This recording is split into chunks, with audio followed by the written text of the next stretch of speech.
$7 les jours. Et lorsque Azokuta a une occasion à boyer à $20 le jour, en tout cas, moi j'avais compris que Moutabongo Fava Ané Nandako. On a trouvé d'abord simple, à côté de Maïgo de rêve. On me dit, Mbongo Nyon sur Routia, vous en avez 20, vous en avez 2% dans les jours. On a 2% dans les jours, dans Zambé. On a imaginé que ceux qui n'ont déjà $1000 par exemple, tout montonnion sur la Kinshasa soit comme un niveau qui a placé IHP Media, la chaîne qui vous édifie.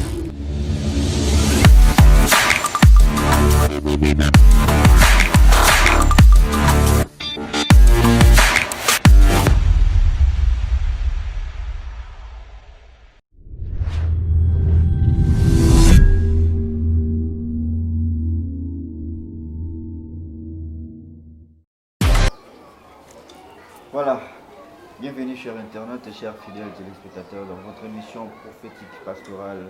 Mesdames et messieurs, vous nous suivrez partout dans le monde, à travers l'internet, à travers votre chaîne EHP Media TV. Je vous dis Mbote également là-bas en Zambie, partout où vous l'avez vu, Europe, Amérique, Asie, Océanie, pourquoi pas dans l'Afrique et la République démocratique du Congo.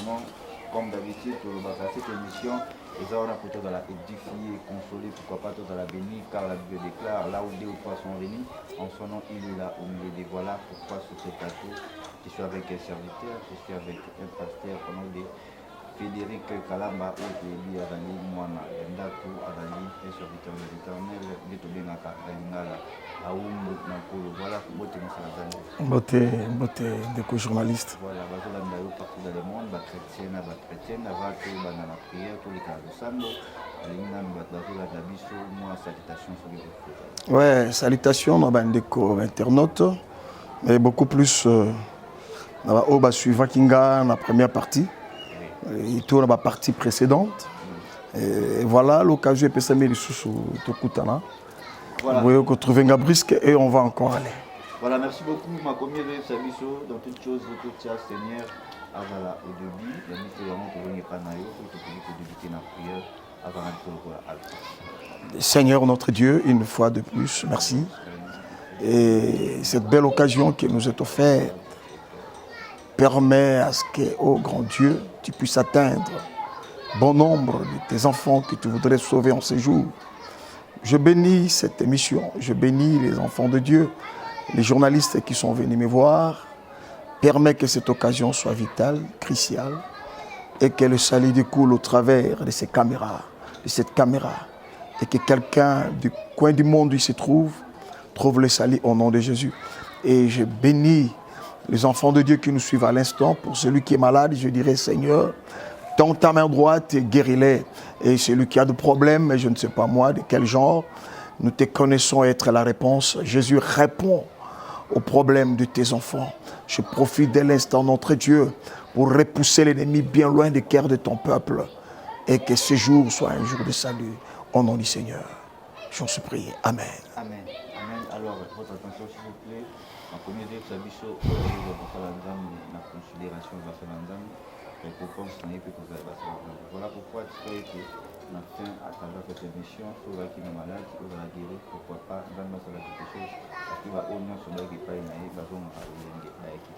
et moi je dis un grand merci, l'ange a profité de dédier cette émission, nous partout dans le monde, là je vois directement un grand merci à ma maman Déborah Mise depuis la France, et pourquoi pas maman Francis Kampoka, et puis na Pessi Bananda Mino, bon, on est toujours au bon de la Ponabiso, na EHP Media, bon, on est pour Ponabiso, bon, on est pour conseiller, et pourquoi pas, bah, critique na Bionde et ça la Biso.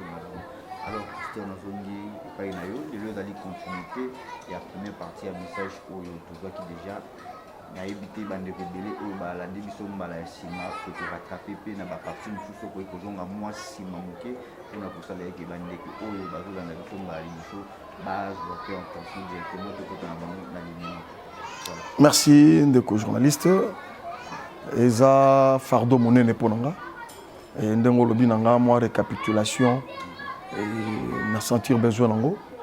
Je suis bien que Naomé Kamouké Kozonga, mais tout le bas que je conseillerais beaucoup aux internautes, amis, enfants de Dieu, Baluka, parti on appelle Libosopo, ils sont vraiment important. Surtout que n'était ne liboso, ils ont pendenge vision et yelaki, vision et liboso.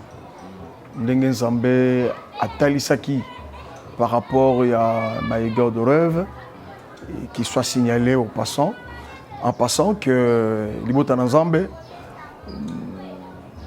dans un fardeau munene, kota la yomo na Nzambe pas aux ali, nalobara toujours que ceux qui ont un méga, ceux qui ont un téléphone, tablette, ordinateur, ceux qui ont un sika moto bureau, je ne sais pas moi, restaurant, au wifi, ils ont permettre Yolanda, Bussoboye, ils ont les pamboli déjà. Et parce que la Bible dit un peuple sans révélation, c'est un peuple sans fin. Alors ceux qui ont des causes, les bakwa boye, dima ko pambola ma déjà. Parce qu'ils appellent moi dans Nzambe moko, yé penkolo lingie, mais ils salami que les bakou ya rosala, na position oyo yoza nango, azanangote. Et voilà à quoi qui peut rater message haut. Marambo Nazoloba, j'en ai parlé longuement, bien sûr. J'en ai beaucoup parlé d'abord dans mon église, dans différentes églises où les enfants de Dieu, Païwapi, Posé Zalaki, Bayoka, Révélation Oyo. Et le Seigneur a toujours touché, a toujours béni beaucoup d'entre nous. Et certainement, le temps a essayé un peu le temps a beaucoup avancé et le loyo occasion dans HP Media na zone dimake ko sala large diffusion pour souci d'angeza ke libota dans Zambébique na été na liboso na kobandela wapi na koloba ke ngape na zamoko oyo na place ki mbongo naza client et j'ai appris l'histoire. Nanzela, il y a un ami et Navanda qui a robé le soleil, ce qu'il y a eu ma de rêve et ainsi de suite. Abinanga vraiment na lingako mingi et nango bombelo likamba boete talanzela ozambongo yango. Ndenge kana lobaki la fois passée. Alobinanga pour en avoir le cœur net Koma Yomoko 14e rue place Plaza et on se rendre compte de ce qu'il y a. Je m'y étais rendu, na assisté à ma conférence, na yoka ki lokola batunios, et facilement, auditoire peut atteindre plus de 100 personnes, et quoi cause à la fréquence, il y a 4 ou 5 conférences par jour, et faites-vous l'idée, s'il y a peut-être plus de 500 personnes, vous allez découvrir par jour, et c'est là, daté du mois de mars, il y a année 2020, où il y a une connaissance. Nazongaki, nazalaki décidé, ngaipe na yebako kochami solo. Mais comme procédure les alaki, oko kocham bongote sans qu'il y ait pas parrainé. Il fallait qu'il y ait un parrain. Et parrain wana selon le principe Zakuna, il n'y a pas Rosala, on a droit à 10% dans Bongo Yorotia. Donc quand tu viens placer ton argent, tu devras prévoir 15% de plus. Oyo, 10%, il n'y a pas parrain direct. 5% n'a parrain, il y a parrain. Et on me dira même que jusqu'au 10e, 19e personne avant toi va toucher quelque chose. Par là, on comprendre que Isaac Asusu, na 15% on a un peu cité, mais Bongo Moussou, bah oui, bah 2%, Zali, 1, ainsi de suite, 0, voilà. Alors, tokendaki bongo pona zonga lisu pena mobimbate, wana natali si bandeko bana na Nzambe que likambongo za na Kinshasa. Et à Kinshasa, il y a, semble-t-il, qui depuis mois de novembre, et les kaki par Lubumbashi, par Katanga. Et comme il y a qui sont à Kinshasa, awa, balobi, dans le mois de décembre. Et on a découvert en mars. Je y ai placé mon argent. Mais pour la placer Mbongo, dans le lobby, On a découvert qui My God Rêve, mais on a découvert qui peut JTM. Na monaki ya ba chinois, yango na monaki ezalaki na vitesse malamu koleka peut-être My God Rêve. Na My God Rêve principe eza boyo tiembongo na yo. Ozo 2% par jour pour être un peu rapide, mais côté ya ba chinois ba olakisa bino ndenge tozana ba image awa tout un tableau pas wapi ba mise ezalaki placé par rapport à mon temps routier, mais j'étais trop flatté rapidement. Dans mon temps à $3 200 qu'il faut placer. Une fois vous en placez comme ça, on en multiplie par 6. Et là, tu auras ton argent à l'échéance de 75 jours. Donc dans 75 jours, figurez-vous, avec moi, vous placez $3200 et après seulement 75 jours, vous avez $3200 fois 6.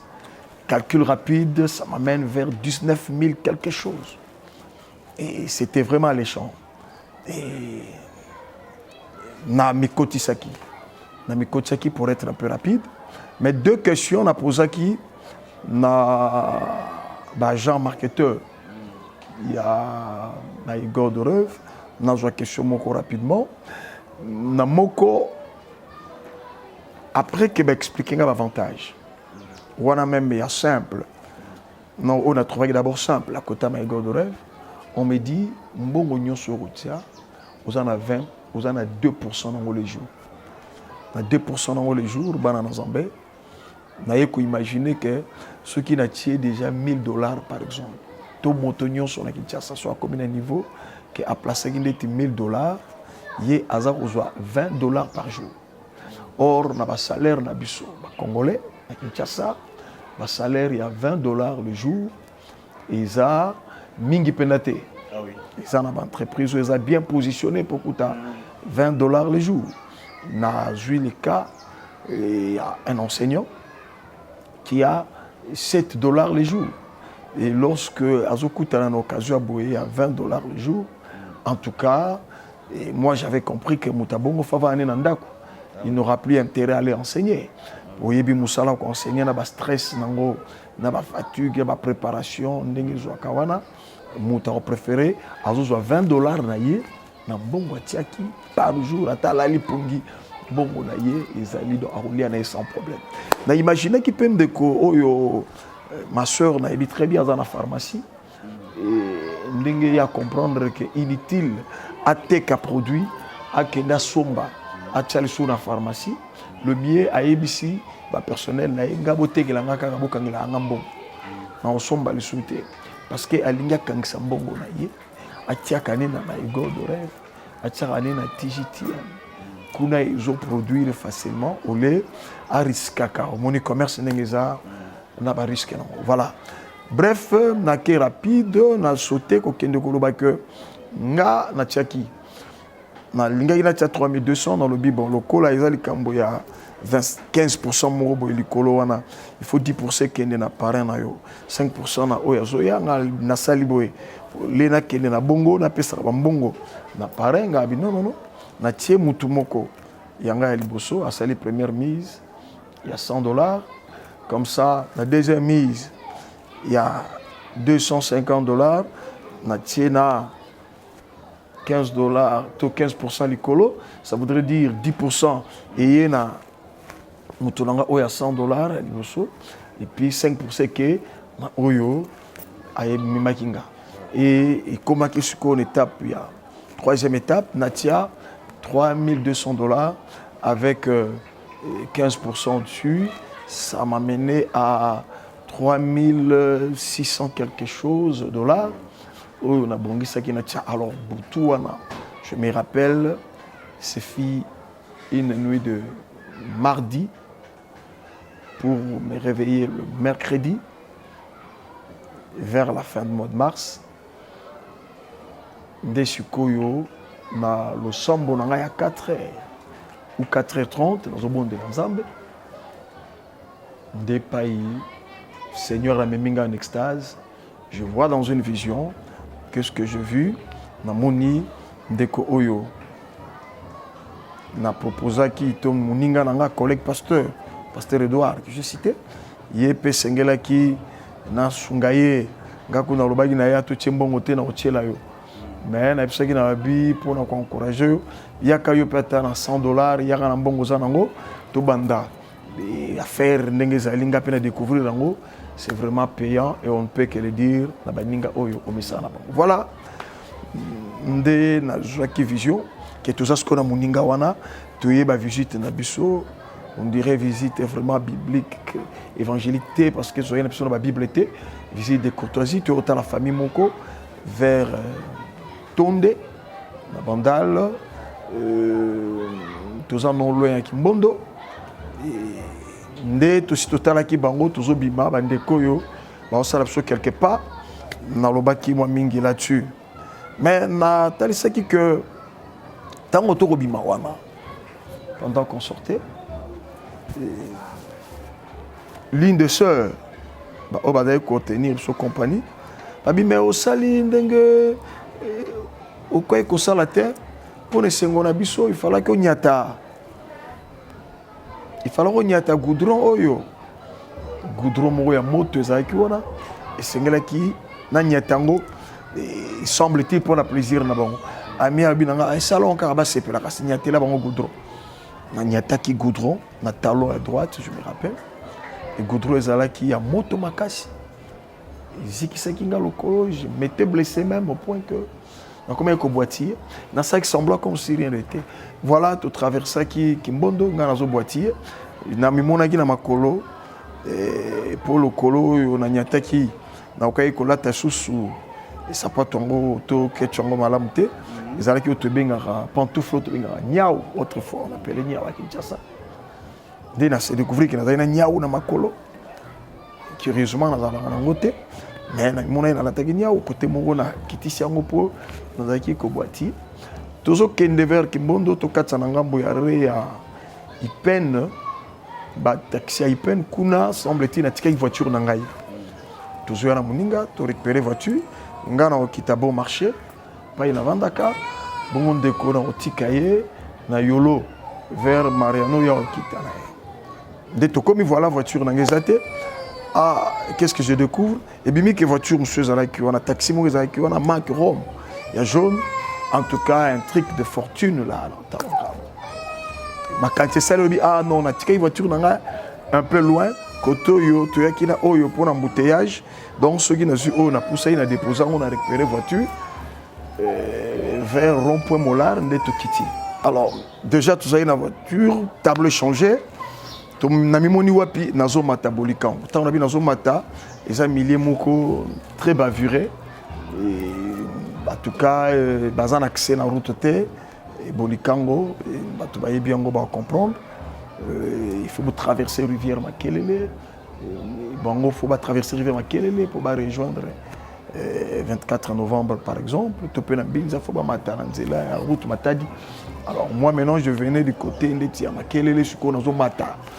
En tout cas, on a évité ceux qui me l'ont moto comme Roleka, des motos en facilité d'accès, mais milliers sont vraiment trop reculés, il faut que je le dise. Il y a bien gopé, il y a 21 d'années passées. Qu'est-ce que je voyais? En tout cas, banda que je sécurité, mon ara la pauvreté, vraiment image moko très misérable. Mais plus nous continué comme tango, plus je vivais une misère. Je voyais une misère noire. Ma maisonnette, ma maison sans peinture, sans crépissage, et plus loin, ma porte, banda que je m'en ma fenêtre, banda comme il coussait. Et je m'inquiétais. Si ma quantité bête, ah, pauvreté à boy pour nous. Banzungu moko, banzola baraba koni ya boy. Les cas sous place, mon Nathalie, famille moko, très misérable, espace, musika, bazelo, tout ça. De ce koyo, ma quantité sali. Non, ma quantité sali pour place où on a tali misère, on est frappé à ma casse, mon gogo lobby. Et bien, on a plus. Aux autres parrainés bateau, plus aux autres comme pauvres. c'était dit en français, plus tu auras parrainé les gens, plus tu t'appauvriras. Bon, dès ce que nous comprenons, les Andés, dès que nous avons par rapport à nous avons parrainé la pauvreté. Dès makanisi, il y a Rosuka wana, to visé kataki place wana, et nous avons dit na moto, na vendu le sambo. La question est que Seigneur, pour nous bananga, makamna moni za malamu. Na okota nanga mais na éviter ndé bambongo batu peut-être bambongo muso mabe ba muso bazula na nzela muso mabe et quoi on me mangai na ba niveau boy bref na moni na éviter même mbongo ya ndeko lokwa na lingi na koti sapa na ye na chate na chambongo na été peut-être na ebindi ngazula ki ngote et quoi on me manga na ba vie ya modèle oyo na sambela ki ndengo wana mais si ma rebondela ndengo wana une voix me disait que nous avons raison. Il faut tout dans les sous-nzambé. Est-ce que Zaka likambu ya koparene batute nde ya koparene batunde za mabe toni. Na bonde la nzambe mukolongona na obi se fia mercredi. Tellement ngabo quelque part na qui trop tenté na mama mbongo. Na za ina penchant. Nazo lingate nzamba mettre en cause cop oyo. Ponga na monde déjà tio. Nous avons coaché la 19 000 avant que 19 qu'on a le corps à 4 4 tranches, la première tranche, dans la première tranche, la salle sous combo, on a côté ici et ensuite de suite dans le mois déjà 19 000 les autres tournants, waouh, voilà ici à l'argent. Alors qu'il avait qu'au bon de l'ensemble, le sambo n'a pas beaucoup tengami. Gamon a bien Seigneur. So moni qui na ososolaté et qui nous a la prière pour comprendre l'obelangata au travers d'une autre personne. Au travers d'une autre personne pour nous la vision à conclure que les arali qui mabambongo baninga na zoate. D'ailleurs 10% eux va repesa kana yango tenga na zolu kanga luka ba 19 000 et bima pona ngabo. L'obelangai na continuer na ngai sûrement Isaac Bambongo Yabatu Ndezamabe. Dès voilà. Or le vendredi, Dieu avait parlé. Il a parlé à un serviteur de Dieu. Le serviteur de Dieu auquel Natinda Kipé, dans le deuxième tour, dans le 250 pour Matsaka.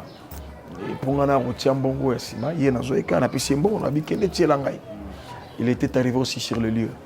Alors, hier, à Joaquin Vision, il y a jeudi que vendredi. Alors, on a vision hier. Je clair, mais je n'ai pas quitté.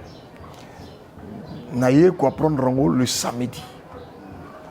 Pendant que Nazoko Yebisaba et toute sœur bande konanga na yebi abasi na bitala bochape bambongo tout ça marambo oyo ndende komoka moi ça je sanga mais non bisoku to tiki to yoka kiango au travers il y a bishop Titi mais tu décider tout chambongo te ngabi boy sai pena na bidana nani nande hotel nande comme sopetel to yoka kiango biso to kiango panaye.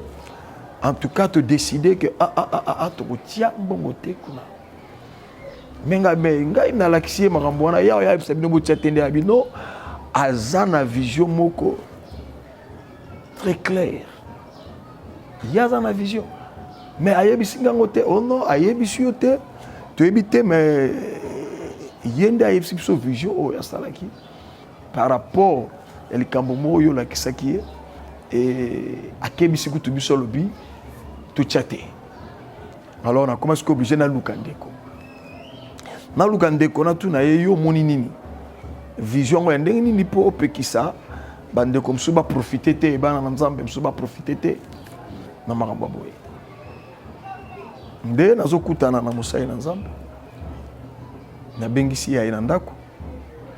Na bine be yo opekisi bande ko ndenge nini. Qu'est-ce que tu as eu comme vision? La biononga est écrit la nuit. Il y a jeudi, pendant la mouka vendredi, il y a un qui songe. Songe mogo profond, clair. mais le quoi yo mto lakisa kinga nzela wana na banga ki koya koyebisa yo makambo ngabi bo peut-être ngande na zuli yango et tansu yo na nzambe bo solinde mususu yango na lobaki kaka que na regretté ndenge nga na kendaki mais bande comme sope ba kendete habité falo yo ebisanga habité bon amona que yo déjà ozaki na empressement ozaki déjà très chaleureux au Tiambon et voilà yesu ko relatenga vision relatenga ndenge nzamba solene mais pour na ngai nazo tiango la compte nanga pourquoi parce que nga penza na bondela ki nzambe na bi seigneur makambo na penchant déjà dina na penchant na yebité mais nzambe na lingi soko ko lobelanga au travers d'une autre personne na yo kapeza clair comme ça maloba ba tumi balé to solo la to discutant clairement to comprendre que ça yo nzambe mutolobi. Et voilà que Nzambe ole ayako pesanga suite à vision a préféré apesango ndeko. Alors kotoyo nde na rolobe a vision ya ndeko. Étape oyo. Na wakata wana Ozo avoir na été. Oui, ndeko journaliste, c'est là où il y a le tout. Au moni Nzambe o Nzambe si aloba na Bible. Il y a un débat principe où nous avons tracé pour biso to vivre na yango. Et le diable a yé bien au malam. Koleka biso. Et pour diable a trouvé marge, a trouvé terrain na yé exploité, il faut à contourner maloba nzambe. Parce que o nzamba lobby eza lokola constitution. O nzambe a tracé peut-être biso. Et le diable ne peut chercher qu'à faire autre chose que ce que Dieu a fait. Et à contourner, à dévier pour Abébissa. Et c'est par là où Satan a été piège pour Azwa. La sueur dans la Bible, nous l'avons dit, mutuanazo ganga lo bibimisa mutokino nyonso bimisa nyonso mutako bimisa nyonso tchaotika sune lokote. Or la sueur eza lokola lipamboli ya mutu. C'est l'énergie, c'est ce que Dieu a mis dans l'homme. On dirait les pamboli na yo le lotobingo sueur. Et apôtre Paul dit que celui qui ne travaille pas, qui ne mange pas non plus. Or nakata ko travailler mutokinde zobima. La salaire ya mutoza mutokinae. Et nous allons nous retrouver dans la Bible et là quand tu trouves le cola loi il y a constitution en Zambé. Et dans la Genèse chapitre 3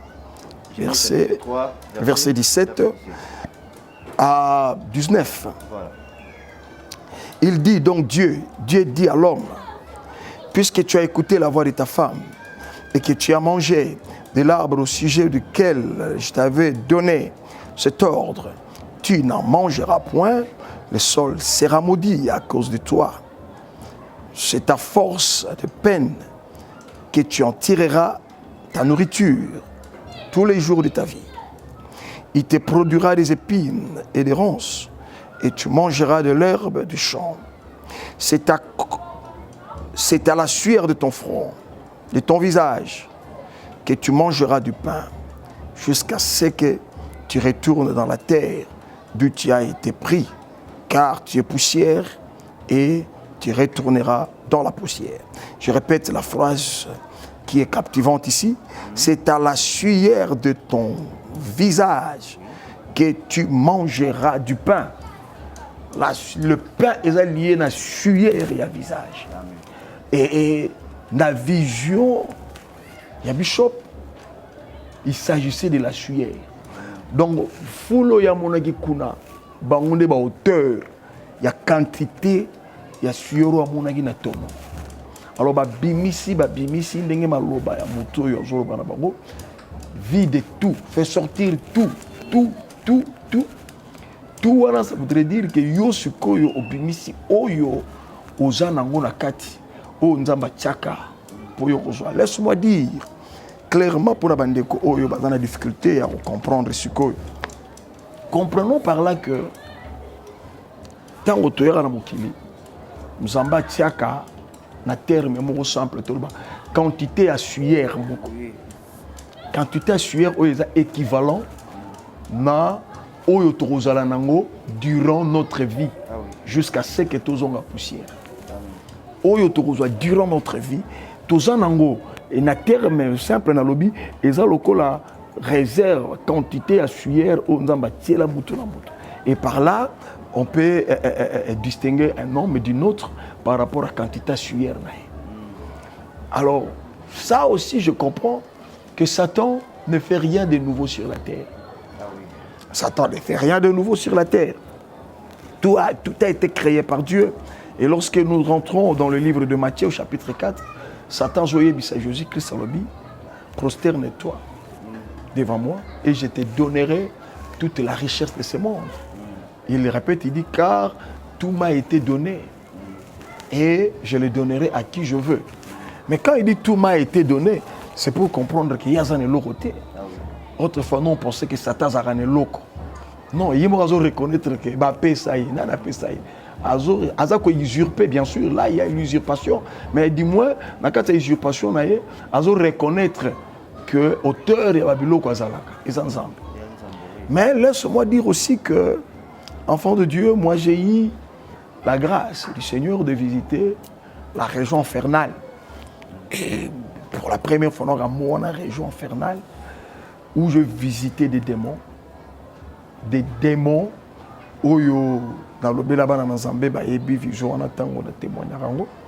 rapidement, je vous dis que dans mon quantité de démons oyo, innombrables moyens autant exaté, des milliers, des myriades dont parle la Bible.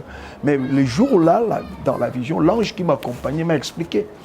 Il m'a dit, Mouni ba démon oyo muniawa, nan ba matana mokilité. Nan ba matana mokilité. Et Paimoko, Simako Bunda, Paimoto Kota qui ange Kimi, Abi Awanga na Rokota te, mais nazo ko retrouver autant au Trobi Manangam. Tant on a Lukaya, Lubinanga, yo Orole Kana, yo Kota.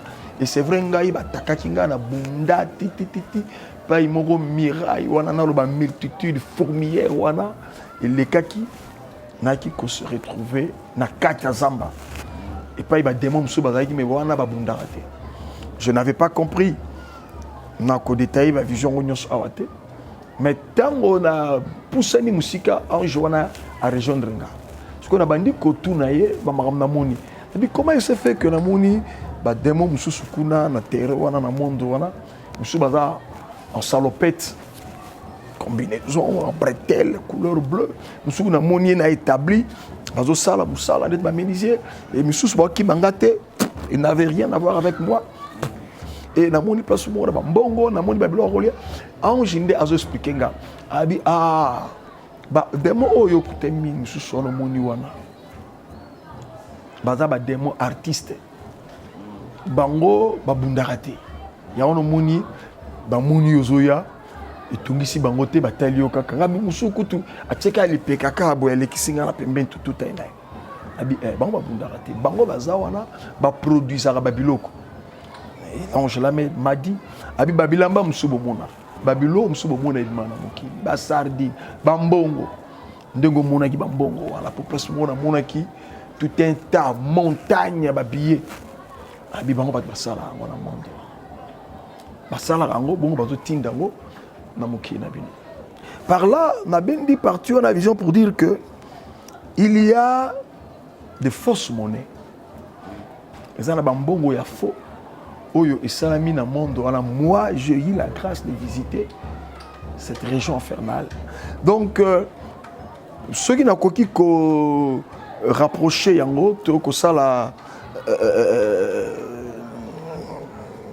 contextualiser yango ma kamnazo ba awa. Nena lo ba ke mbongo ya solo ils mbongo biso to kopesa. Yangwana et ça fait que qui je crois quelque chose de Nazobosa dans les $450, quelque chose comme ça. La sueur nangai. Et naroye biso en passant, nazwambongo na souté, na kendate, na simbango le souté suite à vision de na comprenaki. Donc eza la mbongo na tikela bango, eza la mbongo ya sueur o ya nzambe, mbongo solo. Satan nango pour ça. Mais oh yazo pesa au retour ça va bon ozo uta na ba monde wana. Or mbongo ya solo fait un assuyer. Na mutoki na ndenge nzamba yebeli. Oyo nga na kozwa na vie na nga. Lelo lobby kuna eza ba mbongo oyo eza synoptique eza synchronisé na mutoki ya ngai ndenge nzambe atila. Oyo kozwa na vie eza oyo mutoki na yo kopesa yo. Et tant aux autres travail, à tous à Mupagano, aux Alandoki, aux Alanganga, soko toki, au produire mbongo ya nzambe, mbongo ya malonga, au nzamba tia na vina yo. Mais awa satana osa nini, azo récupérer na no mutoki, ça veut dire azo kota na source ya vina yo, azui oyo yo au sengela ko zwa la longue la vie, à l'avenir, à mizweli yango, vous savez ko échange, yo pesiye ya yo. Il y a Pessio, il y a Ye Yamabe. Or, il y a Ye Yamabe. Et ça, il faut que je dise. Vraiment, si je reprends mal le temps, nous refondons la parenthèse. Oyo Yako Pessayo. Que les enfants de Dieu comprennent cette chose. Quand je leur dirais que Ezaka Nzambe tende alingaka pesa biso. Dans le but, Ezaka Nzambe tende alingaka. To asepelaka ko pesa biso to joie. Mais Satan a paix. Alingaka kopesa biso. Nzamba alingaka kopesa biso. Mais Satan n'a pas alingaka kopesa biso. Oyo Satan alingaka kopesa biso, la différence ya o Nzamba alingaka kopesa biso zanini. Eza que Satan aza ninga na lobaki na posa apesa yo. Exemple, apesa télévision. Apesa télévision mais ya simba télécommande. Poso ka apesa yo te yo na lien uzalate. A resepela apesa télévision. Oh, yé a Simba télécommande. Comme ça, azo changer chaîne. Na grenaye. Ça veut dire yozo ta la chaîne, oh yé Satan alingi. Par la chaîne na lobani. Satan azana pour ça peso pe moi si. Nzamba azana pour ça pambolo yozo moi si. Ozo libala, ozo ndako, ozo musala. Voyage, na habité ba titre, diplôme, et commerce na yo s'épanouir ainsi de suite. Nyo son appelle Satan linga pesango. Yango alinga rapesa Jésus kuna tango touti ko évoquer Matthieu 4.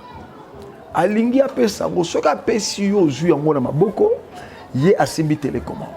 Tango asimbi télécommande eli koloba abandi kotia eloko ya lingi. Eli ko banini.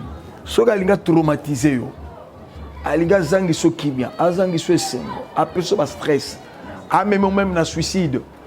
Il suffit à manier télécommande. Ça veut dire que l'eau joue dans ma bouche à Satan et que compliqué et que botelo ba problème et que zangi so kimia et que bundi sakayo et que nyoko la yo yosko za chrétien on sa recours panza on kolona ngatala mo so pesinga zambe tala musalango tala ba complication tala ba problème boy et rassure-toi et loko Satan péchio Nzamba yaka ko corriger ngote.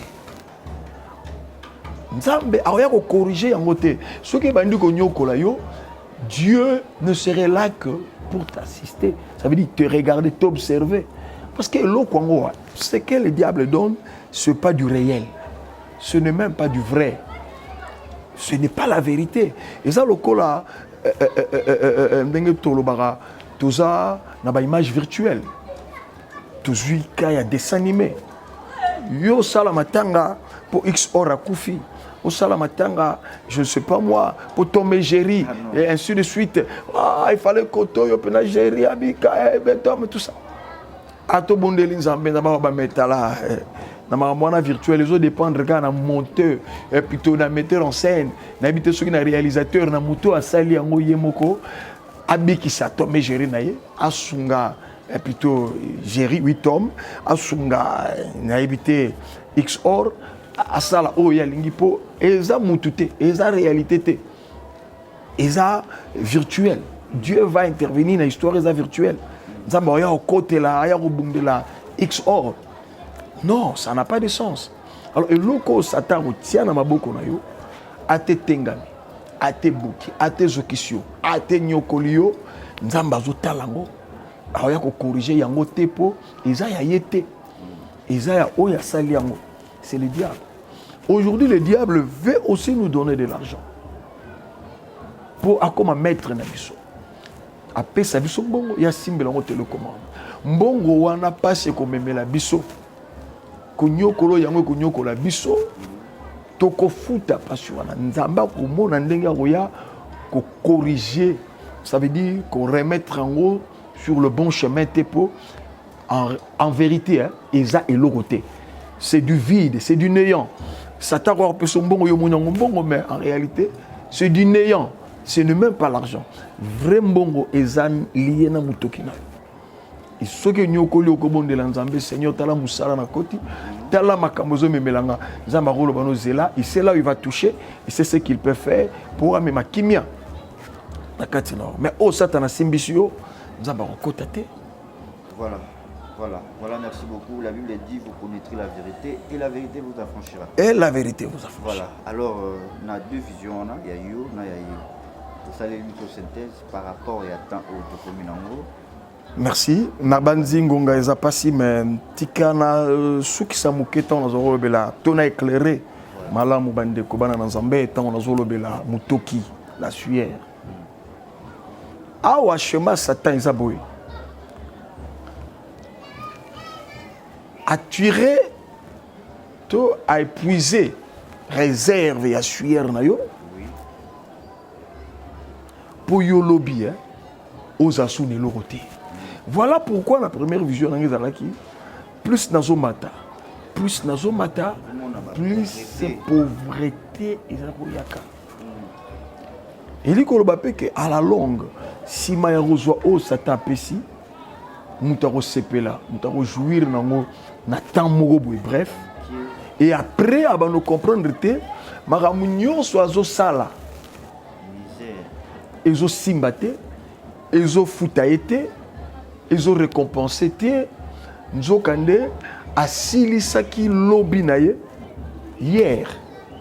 Donc son lendemain était déjà épuisé hier. Et encore au mona lobby moi Nzambe oyo na yebite wana talika Satan, on ne sait pas. Yango monilere moko tolobela kamarambo ya servitude. Muto ko sala azo solo roté nora afutaka nyongo. Nyongo za ni neza ya ba mutoki aboye. Satan pesio fombongo akotso nyongo une dette spirituelle. Les voleurs ne viennent que pour dérober, égorger et détruire. Aye asali musala na yewana yo okomi na nyongo, okomi redevable et pas naye pour osoliaki. Ozasko eloko kofutate et yango comme romona lobby otiki bana ba futa ba nyongo papa. Première génération, deuxième, troisième, quatrième génération, malédiction Zolanda. Or biso to ba génération avec Jésus-Christ toujours ko soukisa. Nous sommes la génération qui met une barrière dans ma servitude. Et moi, je peux vous rassurer qu'un vrai enfant de Dieu a légué la génération, a légué la descendance, la liberté, la délivrance. Parce qu'il a été en Christ, il n'a pas contracté des dettes ténébreuses. Mais dans les cas où nous sommes, Satan a une génération future. Donc, Yoro Liambongo n'a habité pendant combien de temps? Mais Naza, sans que j'ai demandé à Dieu comment ça va se passer. Mais le quoi n'a pas qui m'a bindo. Là encore, à son temps, Bota Nzambe yebi, bana église ba yebi, avant ba makambo yo ba my God rêve ainsi de suite, la témoignage sur bindo et heureusement. Pour nous, nous avons Nzambe koloba à travers Ndeke. Pendant que tout cela qui est belé, et rassura quand dès ma genèse, dans la foi, nous avons Nzambe à travers Ndeke. Et le jour où Dieu venait me parler à propos de Bindo Ndeke. Et quand Moussa Kinga le soutient, na simba qui message na comme na partager ngona baninga na bandeko belé ngam na une occasion, il y a rosa appelle ba mbongo belé na Bindo à son temps. J'étais encore trop jeune que maintenant. Nazaki na moyen ya kota Bindo na bobimba bana Nzambe balandanga na mambwana na loba ebele sur Bindo. Mais les lots zolo bela my God rêve encore une fois de plus pour nga na ko pambola nzambe na ba mécanisme ya boye oyo Satan bongisi avandisi malamu nzamba bikisi ngai yango na totala yo ndeke tornote naza vraiment na mokumba tika na nzela soki peut-être olanda ngai te avant na makambo mosusu to na banzela mosusu na bakanal mosusu mais nazondima ke na nzela ya H2 Media vraiment okombela pe yo ndeko obika na likambo oyo. Voilà, merci beaucoup. Contenu à temps, Namituna Ezali, et contenu à temps de Sengi, troisième partie Ezali, on a un peu éclaircissement, il y a bien. Et début sur un bino, tout mais un peu, alors, merci beaucoup, pasteur, pour la révélation Oyo.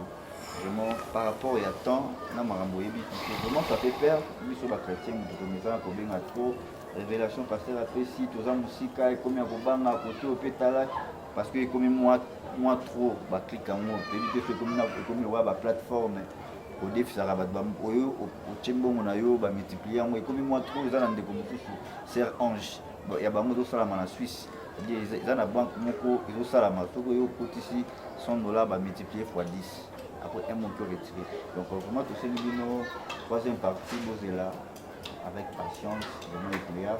Ça c'est votre chaîne HP Médiatique, nous en a toujours pour la bino, vous en avez conseillé pourquoi pas tout dans la bino à travers la révélation. Vraiment merci beaucoup pasteur. C'est moi qui vous remercie. Troisième partie de vraiment la bouquet mignon. Alors je dis un grand merci à Maman Deborah Biesi et pourquoi pas à bino, Batumon, soit aux qui le bakou, vraiment merci beaucoup à vous tous de nous avoir suivis. Merci.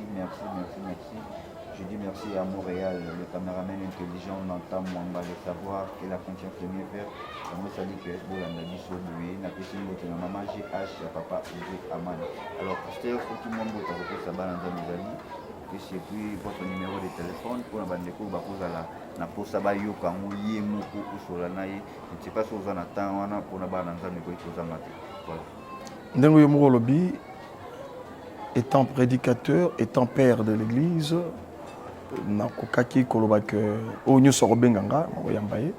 ici c'est l'affaire de la foi, ici c'est l'affaire de salut des âmes. En tout cas, naebi que nous allons toujours disponible Nayamba. Numéro Nangezali 089 601 79 55. Pour la bande de Kobali Banda Tikanatia préfixe 00243 89 601 79 55. Mbotelanga eza d'abord la banda ya Gospel for You de par le monde, mais particulièrement Gospel for You Kinshasa, Bapambolama, Tala Libaku Yango Yolisusu Pesami, Bango Bayokango déjà à son temps.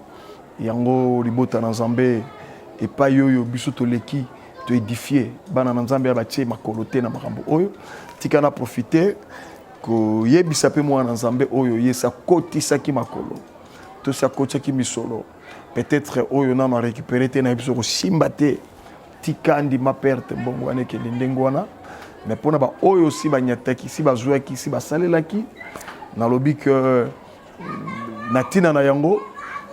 Je suis accompagné par des hommes de Dieu, Basali Nanzambe, pasteurs, différentes églises, Zakaria Bisote, Mike Fardo, Longonanga, Denge Tomoni, Tozoko assisté, Bandeko, Bazo Sengapelo Sam, et na groupe Wana Biso, Basali Nanzambe, pasteur Tomi Bengi, le racheté. Tozo bonde là, pendant des corps, Kopé Sakanaï, et Kosambe la Pepe.